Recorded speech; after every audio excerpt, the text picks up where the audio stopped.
is again, ladies and gentlemen, I love the motto of the gaming industry. It's basically this: just give up.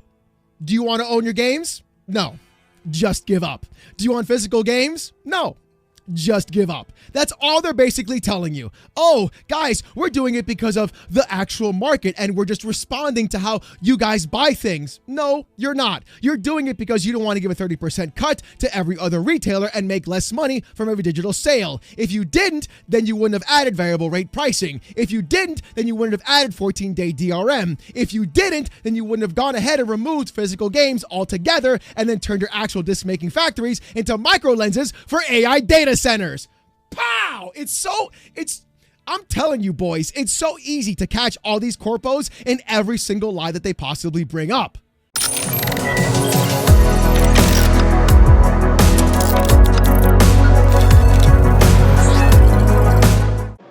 Hello everyone, this is the Voyager 1 here. Thank you very much for clicking on the video.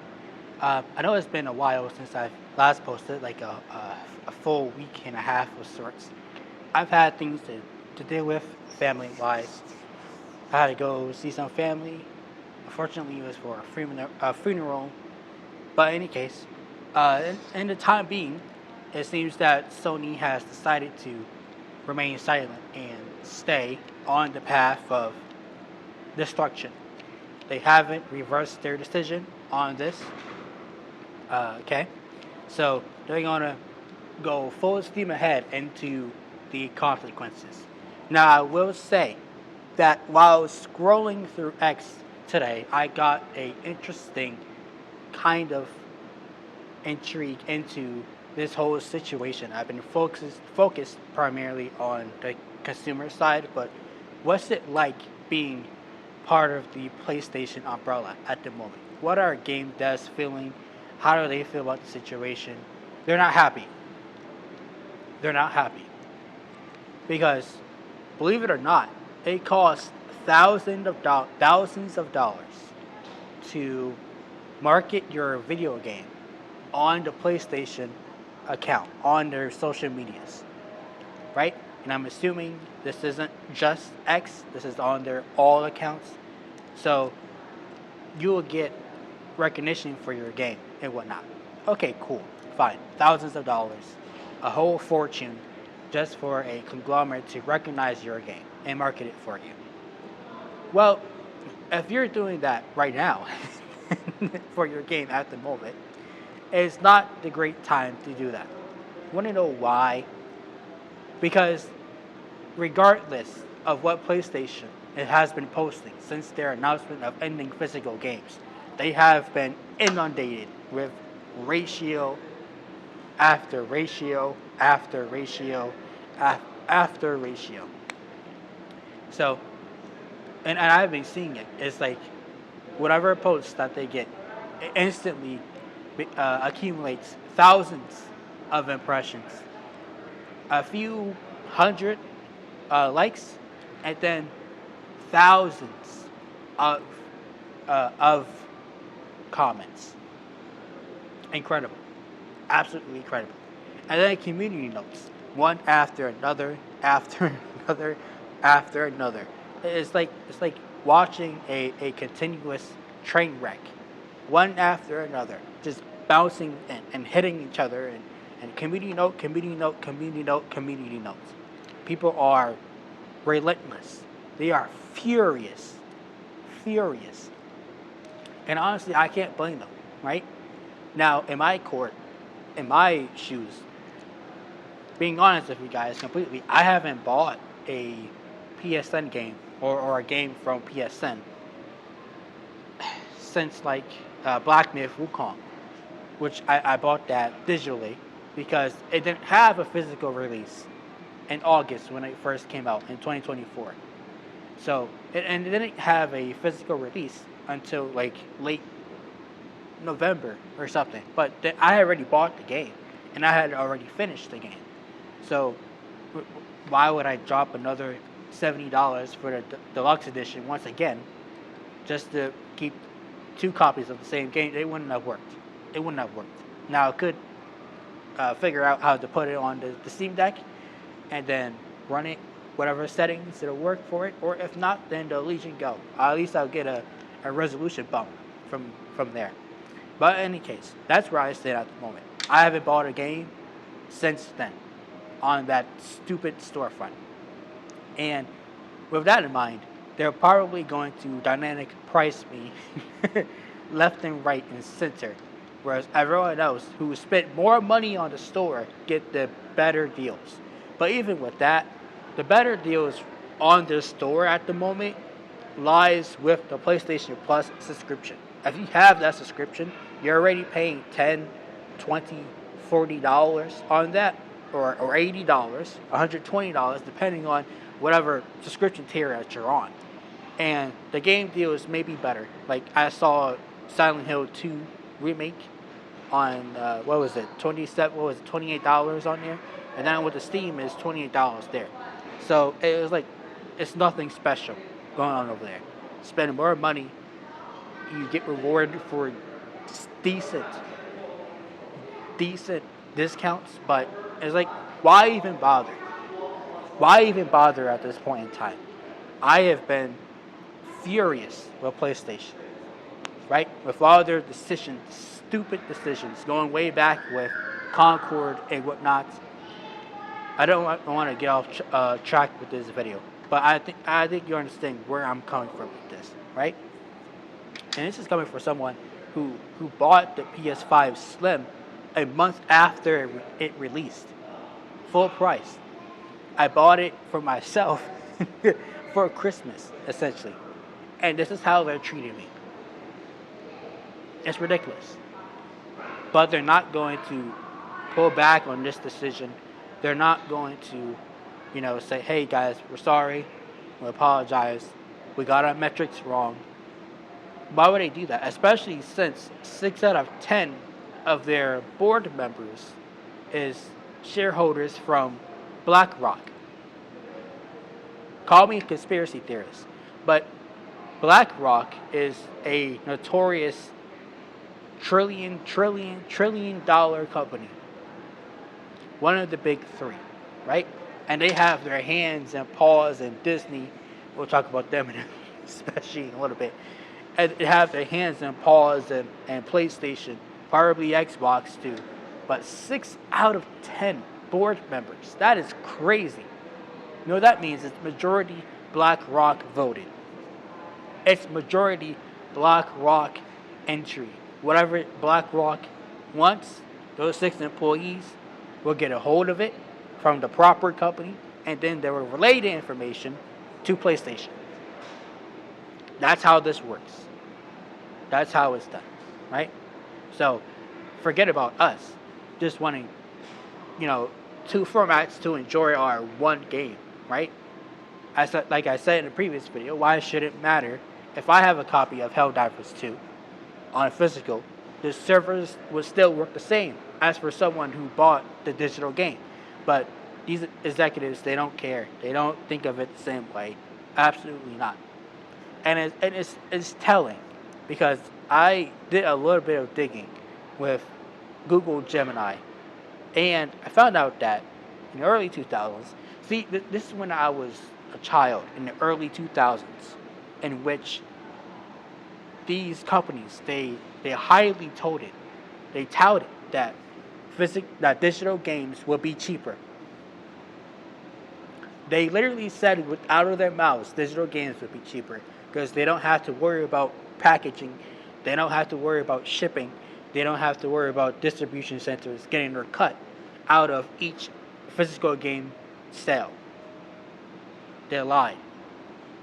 They lied to you during the Xbox 360 era. They've been lying to you since the PS4 era, and they're continuing to lie to you with this PS5 era. Because it's all about maximizing profit. And even an ex-PlayStation employee, who I believe he was over the PSN store, he even said it's all about maximizing profit from here on out.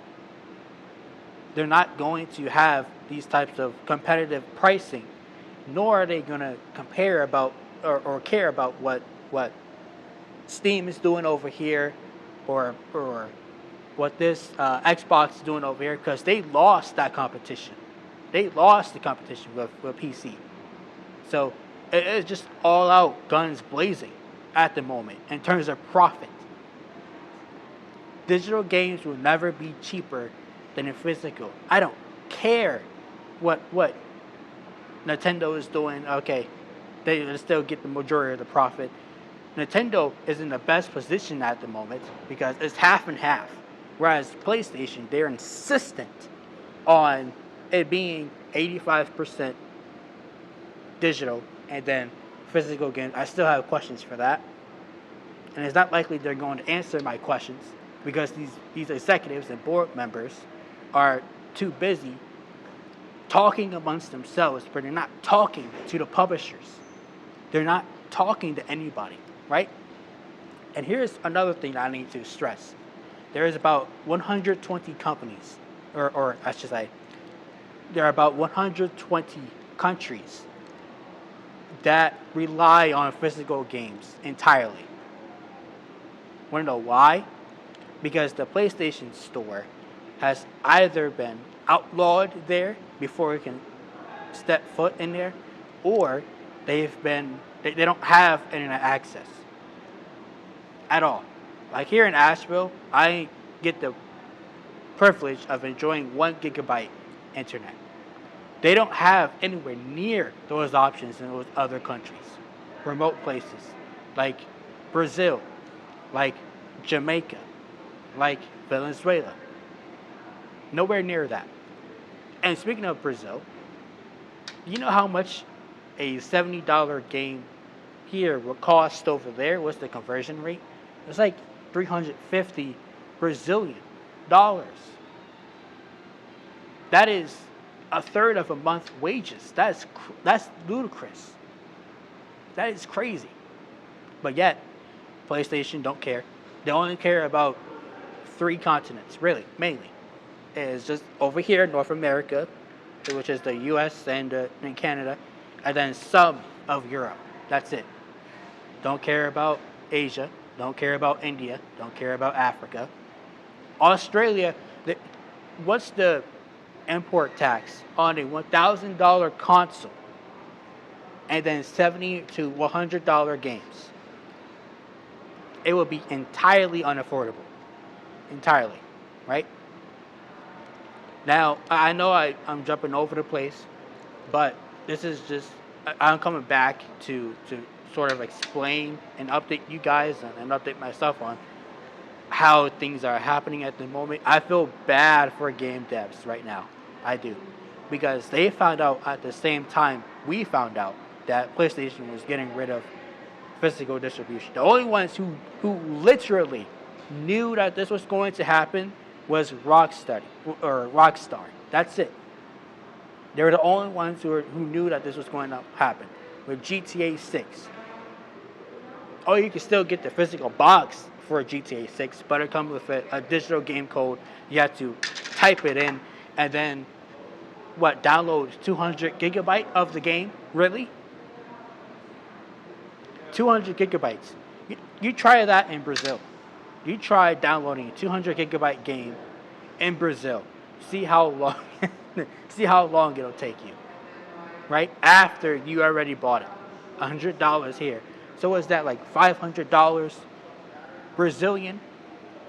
And Brazil over there, that's crazy. Crazy work. They only care about their bottom line, right? But here's the thing. They're adamant on short-term gain and long-term backlash. Because that's where we are at the moment. That's where we are.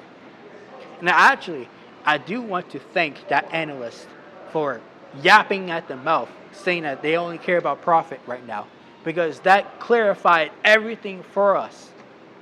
For those of you arguing about digital games and physical games, that man gave you the answer. They only care about profit. For those of you arguing about who bent over for Black Ops and Black Ops 2 with no update, modern update, no reimagining, no remake graphics, They sold you a baseline game that's 15 years old, $40, took out the DLC, and selling it back to you for $70. Most of you who folded over for that, you proved their point. And you can go and say, oh, I only play these games. I don't play anything else. Everything else is trash. Expedition 33 is trash. Kingdom Hearts is trash. Final Fantasy is trash. I just play Madden and shooters. That's it. And then GTA. Okay, fine, whatever. But you want to come over here and act like you have an opinion that's worthy of listening? You don't. You don't. Because you're not knowledgeable on what's been going on in the space at the moment. You are being screwed over. Point blank, there's no other way of saying this. There's no other kind of way of saying this. I can't package this for you in a nicer way. I can't. You've been screwed over. You screwed over yourself because all they care about is money. All they speak is money. All they think is money. That's it. That's it. But you want to give these excuses. You want to go crazy and defend these gargantuan corporations for no reason whatsoever. They don't have your best interest at heart. They don't. But you want to continue it? Go ahead. Go ahead. I'm not going to stop you. There's no way I'm going to stop you. I'm not even considering your opinion because it's not worth sharing. It's not worth listening. It's not even worth thinking about. So here's the thing, right? And I just saw this on X a couple of minutes ago before I started recording. So I might be the first person to say this on YouTube. But I did see a post that Xbox Helix will keep the disk drive so you can play your digital games. And then at some point this week, they're going to have what's called a disc to digital program in which you can buy a physical disc and then you can convert it into a digital copy of the game. And those same rights for that physical disc will convert over to that digital game. I have yet to see how this works or how it looks because while PlayStation was kind of on a PS4 with PlayShare, they kind of floated with that idea, but they didn't refine it, unfortunately. Xbox, they could do the same, but I want to see more refinement with this. I have to see it before I can actually believe it is actually the case. But anyway, I've gone on for too long, and there's other things to talk about. So thank you guys so much for watching. Be sure to leave a like on the video for the algorithm, subscribe to the channel, and turn on notifications.